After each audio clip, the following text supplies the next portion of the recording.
ইতিহাস বারবার ফিরে ফিরে আসে, শুধু ফিরেই আসে না, ইতিহাস নিজের চরিত্র বদলে নতুন মঞ্চে উঠে দাঁড়ায়। আজ সেই মঞ্চের নাম ফিফা বিশ্বকাপের ফাইনাল।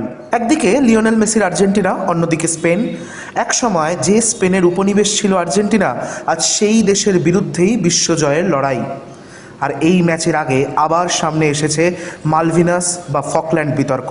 1816 সালে স্পেনের ঔপনিবেশিক শাসন থেকে স্বাধীনতা অর্জন করে আর্জেন্টিনা, কিন্তু ঔপনিবেশিক ইতিহাসের ছায়া সেখানেই শেষ হয়নি। স্পেনের কাছ থেকে উত্তরাধিকার সূত্রে মালভিনাস দ্বীপপুঞ্জের দাবি করে আর্জেন্টিনা। 1833 সালে ব্রিটেন সেই দ্বীপের নিয়ন্ত্রণ নেয়। 1982 সালের ফকল্যান্ড যুদ্ধ সেই বিরোধকে আরও গভীর করে।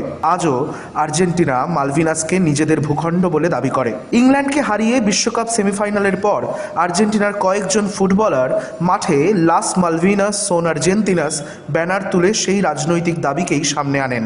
আর্জেন্টিনার ফুটবলারদের রাজনৈতিক বার্তা মনে করিয়ে দিয়েছে, ফুটবল শুধু 90 মিনিটের খেলা নয়, জাতীয় স্মৃতি, ইতিহাস আর আত্মপরিচয়েরও ভাষা। তাহলে কি এই ফাইনাল শুধু একটি ট্রফির লড়াই, নাকি এটি 2 শতাব্দীর ইতিহাসের প্রতীকী পুনর্মিলন?